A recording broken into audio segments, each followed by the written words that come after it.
Psychotronic films, what are they? Well, I asked myself this question as lately I have found myself indulging in a lot of ancient cinema with the label of psychotronic. I was fascinated with this term and I really wanted to do a genre-specific video on them, sharing some of my favorites from the genre. However, I found myself quickly coming to many various and sometimes contradictory definitions and expressions of what films fit into the psychotronic genre. The main definition I kept coming across was a reference to a Michael Wouldnt, not the Australian master chef, who was a writer from Cleveland and founded the magazine Psychotronic Video around the early 1980s and wrote the Psychotronic Encyclopedia of Film. His definition specifically lines out the low-budget and critically frowned upon or unacknowledged films within a genre of a lot of other genres dealing with sci-fi, horror, exploitation, and grindhouse cinema. With Weldon's definition, a lot of them I think the Misfits probably sung about, and pretty much every Roger Corman film can be considered one, but upon examination of many others, Weldon seems to include some films in his encyclopedia that would seem contradictory to his own definition. Such films include A Clockwork Orange and Dr. Strangelove, both of which are not low budget by any means and have critical acclaim, albeit mixed. Another definition by someone on the internet breaks it down into 3 distinguishable categories, and yet another search for psychotronics relates to check parapsychology and psychotronic harassment, quote,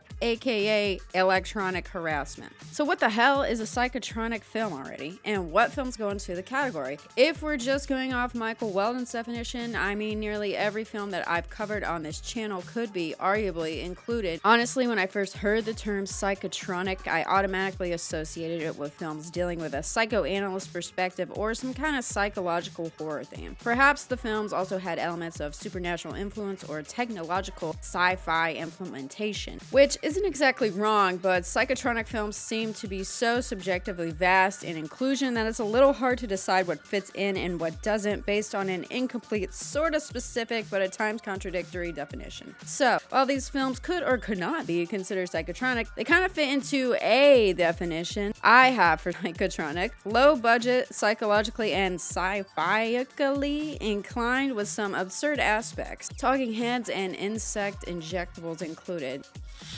Faster, Pussycat, kill, kill! Are you ready to go for a wild ride with action girls? From 1960s exploitation director Russ Meyer comes the classic and fantastic, and technically could be considered psychotronic, Faster, Pussycat, kill, kill! Where do I start on such a significant piece of cinema, an amazing badass woman-led flick? Well, let's see who the real chicken is, as this low-budget exploitation is gritty, grimy, and slick. All the best ingredients for a grindhouse psychotronic thrill ride. And speaking of a thrill ride, if you've been watching this thrill ride of a bit so far, be sure to give it a like, share, and subscribe, and let me know what you think a psychotronic film is and your favorite one. Seeing this film a few years ago provided the fuel I needed to get through the worst of the pandemic, and honestly made me consider going out joyriding in the desert. But don't worry, I didn't. Turns out I'm the real chicken. Faster, Pussycat, kill, kill features the amazing Tura Satana, absolutely killing it in the hard-boiled line delivery department, as well as the intimidating role of leader amongst the trio of trouble. Filling out the rest of the trio, we have Russ Meyer favorite Haji as Rosie, and of legal age for whiskey voting and loving blonde Lori Williams. Meyer shot the film after completing the gender swap exploitation motorcycle prior to filming Faster, Pussycat, with the initial draft of the film being titled The Leather Girls. The second draft, which doesn't sound like an after-hours film title, was entitled The Man Killers, but was ultimately scrapped for the title we know and love today. Of course, many parallels can be found across and between many a film reference, but the main loose inspirations have been linked specifically to one of many Bogart noirs,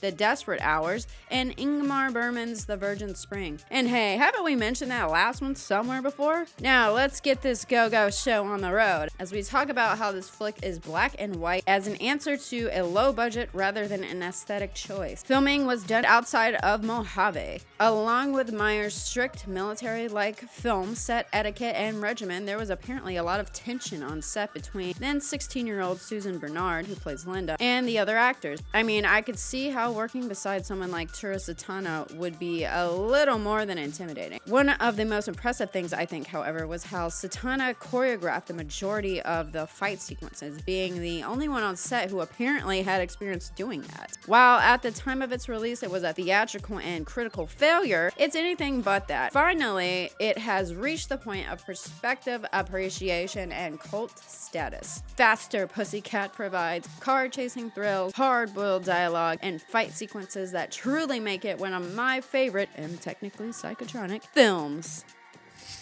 The brain that wouldn't die. How's your head? Well, I haven't had any complaints yet, but that was before the accident. This film sort of fits into my definition of the psychotronic genre with its mad scientist Frankenstein horror camp. Directed by Joseph Green, The Brain That Wouldn't Die really doesn't run with the old death do us part vows, as the main character of this psychotronic film, Dr. Bill Courtner, played by Jason Evers, attempts to save his decapitated fiancée, Jean Compton, who's played by Virginia Leith, from her untimely fate by placing her head in a tray full of some very sus liquid. Apparently, Jan is more of a traditionalist in this flick because she begs her technical ex to pull the plug, or should I say, off with her head. This maddened and obsessed ex couldn't be bothered with her desires, and he heads off to body snatch a more lively torso. As much as I love this film, it has not been the subject of much critical acclaim, being very low budget and independently produced. Amongst the campy fan service and special effects is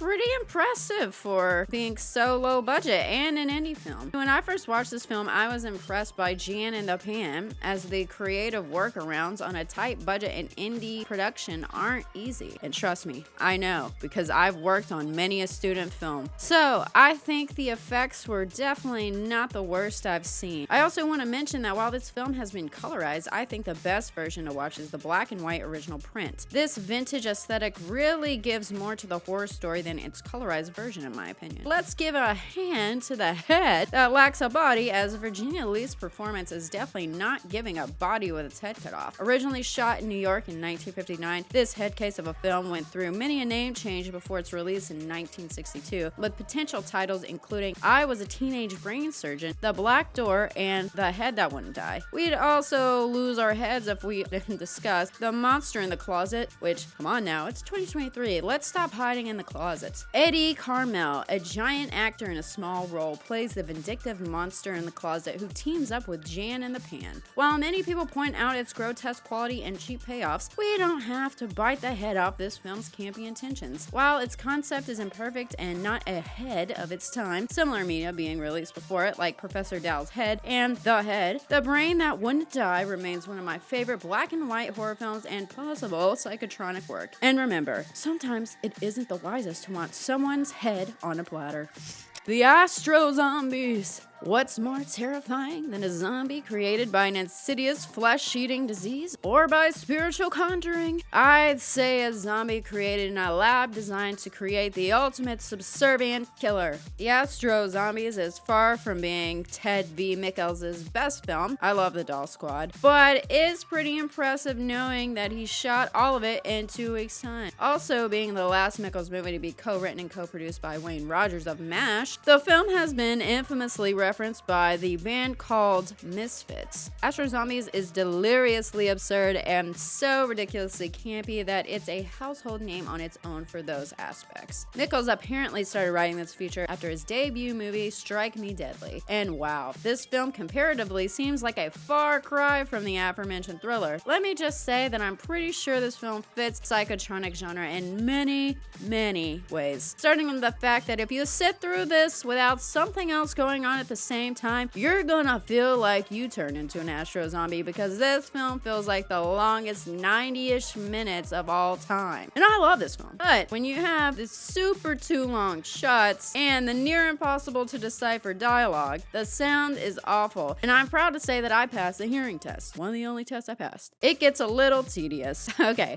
I know it sounds more like I'm hating on it, but here's why I really love it. The hilarious fight sequences are so hilariously stupid that they're worth worth watching. And the day shot, night shots are so painfully obvious that they're just gloriously ridiculous, especially if you include the cicada soundtrack in the back, because if you didn't have that, you wouldn't know it was night. Also, let's mention the greatest reason to watch this. Tura Satana. She's not only one of my favorite exploitation actresses of the 60s and 70s, but she is just badass in her role. I love the outfit and the spy circuit that she is the head of. I mean, the acting is what it is, but we already know her capability from other better roles. I'd also be remiss if I didn't mention acting legend John Carradine in the role of the vindictive Dr. DeMarco. I mean, he's really trying here, but this dialogue is not the best and the sound is so awful, so it's painful to watch the performance and know how great of an actor he was just to be reduced to taking this role. But I mean, I guess if you love acting, you have to take some roles to keep the lights on. Now that we've dwelled long enough on the fallen Hollywood actors, let's talk more about the psychotronic aspects this film possesses. Despite the genre of this film falling into the psychotronic, it really is a Frankenstein patchwork of a genre. You could say it's sort of a zombie piece. The fact that it's a mad scientist turning murder victims into zombies, then we have the spy aspect, and finally we have the slight slasher aspect. I mean, if this mask weren't simply supposed to be the Astro Zombie face, the fact that it's a killer in a mask with a machete, it would be pretty groundbreaking as technical, early, low budget, and unintentional slasher. Honestly, it's easy to talk about why this is such a bad movie in a critical sense, but I think that's why it can technically be placed into the psychotronic genre in the first place, in addition to all the other reasons I mentioned. The WASP Woman. So you know how I said that pretty much every Roger Corman film could be considered psychotronic? Well, we're including one. And it's one of my favorites because of its ridiculousness and low budget effects, and well, who could say no to that face? Especially when it's derived from attempts at eternal youth. Yeah, we've seen many a video where I cover many a movie that deals with this theme. So we're continuing this by including the WASP Woman. But to be honest, this might be the most realistic option for the anti-aging ingredient. No virgins needed. In recent years, propolis, an ingredient derived from bee production, has become more popular, especially in Korean skincare, as an alleged anti-aging skin treatment. So maybe this film was ahead of its time in that department. Anyway, let's get back to what puts the bee, or wasp, in the bee's knees of this film, starting with the black and white choice low budget standard that to me enhances the overall effects of this film. Let's be honest, the special effects aren't the greatest, so black and white film really helps that department, or lack of, thereby concealing any inadequacies. And the special effects! The cover for this movie is really leaning towards a false advertising lawsuit, and at the very least a misleading one, with its depictions of what audiences might be expecting based on a wasp body with a woman's face. Spoiler alert, it's not that at all. Let me tell you. It felt like my heart was stung by 1,000 wasps when the big reveal was not a crudely done 1950s special effects of a wasp body and a superimposed woman's face attacking a miniature set. Guess the budget was too low for even that. However, I still think this film is great if you're curbing your enthusiasm and expectations for monster movie camp. Susan Cabot, notorious Western girl and Roger Corman regular, does an amazing job in the main role of the desperate and driven cosmetics owner Janice Starlin. I honestly love Cabot and I think her work was pretty awesome. It's unfortunate that she was lost in a tragic situation, but we can appreciate her lifetime in works like this and plenty others. While some might simply swat this film away like any other psychotronic Roger Corman flick, I think it's a pretty good premise for a plotline and can be done better, and not just as a twist on the fly. I should say, yes, it's been sort of remade in a 1988 film entitled The Rejuvenator and actually remade in 1995, but I haven't seen either of these, so I can't speak to my interest or otherwise. Nonetheless, The WASP Woman remains forever a Roger Corman classic and a psychotronic film by anyone's definition. And if you ask me, it's a lot better than a certain other B movie. While the psychotronic genre has yet to have a complete, contradictory, free definition to provide specific guidelines for inclusion, we can settle for now. Films that have a low budget include some sort of critical rejection or ambiguity and acknowledgement at the time of its release can, at the very least, be considered psychotronic. I personally include those that are inclined towards a more horror, sci-fi, or psychological aspect to be more included than those not, but we can at least enjoy the films listed nonetheless for their expressive creation. Just make sure you're not trying any out-of-pocket experiments in your basement, or trying out the latest FDA non-approved solution for anti-aging, or driving recklessly in the desert or on the roadways, because you might end up with bee-like results in the worst way, or creating some Astro Zombie killer that chases you with machetes, or worse, becoming a vindictive talking head. Thanks for watching, everybody. Stay safe, and I'll see you in the next video. Bye!